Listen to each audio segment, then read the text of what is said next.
Hello दोस्तों, स्वागत है आपका हमारी इस वीडियो में। मैं आपको आज इस किताब में से देखिए राजनीति विज्ञान के मूल आधार, इस किताब में से आपको व्यवस्थापिका मतलब संसद के बारे में विस्तार से बताऊंगा, जिससे आपकी यूपीएससी जो है वो संसद के बारे में क्लियर हो जाएगी। तो बने रहिए हमारी वीडियो पर। आइए वीडियो को शुरू करते हैं, क्योंकि मैं बिना बिना किसी देरी के वीडियो को चालू कर देता हूँ। दोस्तों, वीडियो देखने के बाद हम इसको विस्तार से समझेंगे जब मैं आपको फ्रंट कैमरे द्वारा समझाऊंगा। तो यहाँ पर है सबसे पहले व्यवस्थापिका के कार्य। तो व्यवस्थापिका के कार्य में सबसे पहला कार्य रहता है कानून निर्माण संबंधी कार्य। तो इसको समझते हैं। तो दोस्तों, जैसा कि आप जानते हैं कि जो व्यवस्थापिका मतलब संसद है, वह कानून के निर्माण के संबंधित कार्य करती है। संसद में एक विचार होता है जिसमें पक्ष और विपक्ष दोनों तरफ के लोग बैठे होते हैं, जैसे बीजेपी और कांग्रेस। दोनों तरफ के जो लोग जो बैठे होते हैं, तो उनके बीच में तर्क वितर्क होते हैं, जिससे कानूनों का निर्माण होता है। यदि एक पक्ष कोई कानून निर्माण करता है तो दूसरा पक्ष उसके प्रति कुतर्क करता है।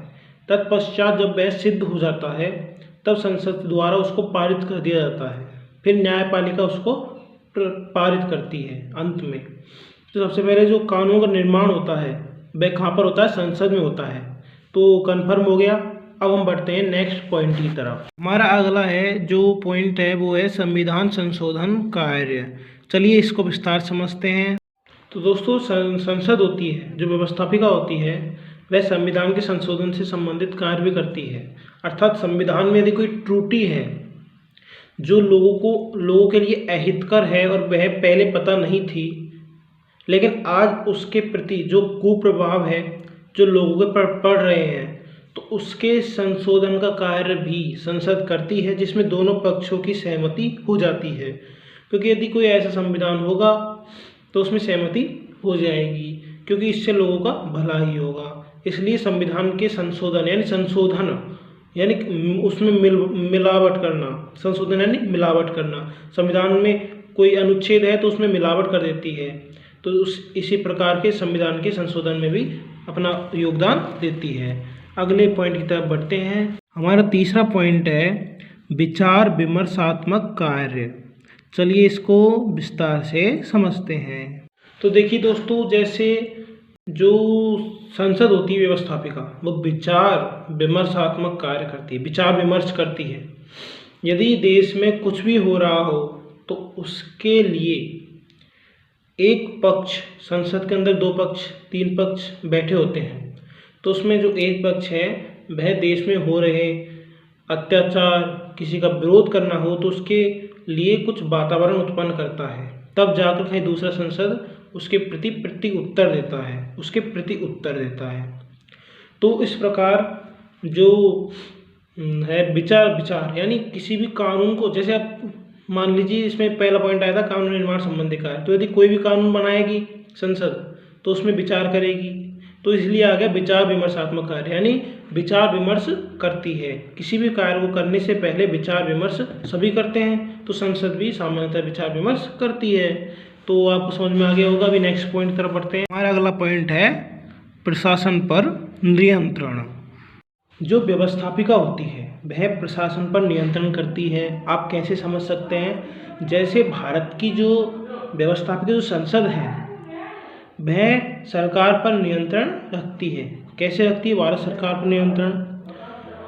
कि जो भारत सरकार है वो उसके अधीन है, और जो व्यवस्थापिका है वह भारत सरकार के अधीन है, यानी दोनों ही एक दूसरे पर आश्रित होते हैं कुछ पॉइंट के द्वारा। तो हम यहाँ पर लिख सकते हैं कि प्रशासन पर भी नियंत्रण करती है। यदि किसी प्रकार से प्रशासन कोई गलत कदम उठाता है तो उसको दबाने का प्रयास करती है और दबा भी देती है, क्योंकि जिसकी सरकार होगी उसी के आधार पर ही कानूनों का वो प्रशासन चलेगा। तो आपको समझ में आ गया होगा। तो हम बढ़ते हैं नेक्स्ट पॉइंट की तरफ। हमारा अगला पॉइंट है न्याय संबंधी कार्य। आइए इसको विस्तार से समझते हैं। तो जो व्यवस्थापिका होती है वह न्याय से संबंधित कार्य भी करती है। अब न्याय से संबंधित कार्य कैसे करती है, थोड़ा सा डिटेल से समझते हैं। यदि देखिए, न्याय सर्वोच्च न्याय तो सर्वोच्च न्यायालय करता है, जो सुप्रीम कोर्ट है भारत का वो। लेकिन यदि किसी प्रकार से जो सुप्रीम कोर्ट है वह गलत न्याय कर देता है तो आगे फिर वह, यदि मान लो किसी को सुप्रीम कोर्ट ने भी सही न्याय नहीं किया और अन्याय कर दिया किसी व्यक्ति के साथ, तो वह व्यक्ति अब कहाँ जाएगा? तो वह संसद में याचिका लगा सकता है, व्यवस्थापिका में याचिका लगा सकता है अपने जो फैसला है, जो न्यायपालिका का जो फैसला है उसके विरुद्ध। तब वह फैसला बदल सकता है यदि संसद में विचार विमर्श होने के बाद में, यदि वह सत्य है, मतलब सही है तो समझ में आ गया होगा। अभी नेक्स्ट पॉइंट की तरफ बढ़ते हैं। हमारा लास्ट का पॉइंट है निर्वाचन संबंधी कार्य। आइए इसको विस्तार से समझते हैं। तो जो व्यवस्थापिका होती है वह निर्वाचन संबंधित कार्य भी करती है। कैसे करती है? जो व्यवस्थापिका संसद के अंदर जो व्यक्ति बैठे होते हैं उन्हीं के द्वारा कुछ लोग नियुक्त किए जाते हैं जो विशेष होते हैं, जैसे प्रधानमंत्री, राष्ट्रपति। ऐसे लोग संसद के सदस्यों द्वारा नियुक्त किए जाते हैं। जिस तरह हमारा जो वोटिंग होता है उसी तरह संसद के अंदर वोटिंग होता है, केवल संसद के सदस्यों द्वारा। तो अब आपको समझ में आ गया होगा कि निर्वाचन का कार्य भी संसद के अंदर होता है। अब हमारी एक बात सुन लीजिए, ये आपको उल्टा दिख रहा